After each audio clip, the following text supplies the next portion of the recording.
उनके मैनिफेस्टो घोषणा पत्र में तो अब मुस्लिम लीग के फरमान भी दिखने लगे हैं। मोदी जी की प्रचंड विजय जो अवश्यंभावी दिख रही है, उसके प्रति हताशा और कुंठा में कांग्रेस खतरनाक स्तर के तुष्टीकरण तक जा रही है। क्योंकि कांग्रेस केरल में मुस्लिम लीग के साथ गठबंधन में है, चूंकि वायनाड में मुस्लिम लीग उनका सबसे बड़ा समर्थक है, इसलिए इस मोहब्बत की दुकान में मुस्लिम लीग के वो फरमान आ गए हैं। तो कांग्रेस के असली अरमान भी उभर कर सामने आते जा रहे हैं और वो साफ दिखाई पड़ता है कि उनके मैनिफेस्टो घोषणा पत्र में तो अब मुस्लिम लीग के फरमान भी दिखने लगे हैं। ये बात बहुत गंभीर और चिंताजनक है, क्योंकि मोदी जी की प्रचंड विजय जो अवश्यंभावी दिख रही है, उसके प्रति हताशा और कुंठा में कांग्रेस खतरनाक स्तर के तुष्टीकरण तक जा रही है। जब वो अपने घोषणा पत्र में ये कहते हैं कि वो अल्पसंख्यकों के निजी कानूनों को महत्व देकर रखेंगे, इसका अर्थ ये हो गया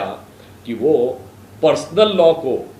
बजाय समाज को राष्ट्र की मुख्य धारा में लाने के उनके अंदर अलग पहचान और पृथकतावाद की सीमा पर ले जाने की बात करेंगे। जिसमें कांग्रेस पार्टी ये कहती है कि वो अल्पसंख्यकों के खान पान और वेशभूषा को एक अलग स्थान देगी, तो मैं कांग्रेस से पूछना चाहता हूं कि जैन समाज के खान पान, जो कि सबसे कठिन किस्म का शाकाहारी भोजन माना जाता है, झटके की बात कही जाती है, उसके लिए क्या स्टैंड लिया? बहुत साफ है, अल्पसंख्यकों से कोई लेना देना नहीं है।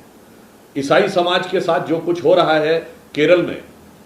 लव जिहाद के नाम पर, उस पर कोई स्टैंड नहीं है। इसलिए हम बहुत साफ शब्दों में कहना चाहते हैं, चूंकि कांग्रेस केरल में मुस्लिम लीग के साथ गठबंधन में है, चूंकि वायनाड में मुस्लिम लीग उनका सबसे बड़ा समर्थक है, इसलिए इस मोहब्बत की दुकान में मुस्लिम लीग के वो फरमान आ गए हैं।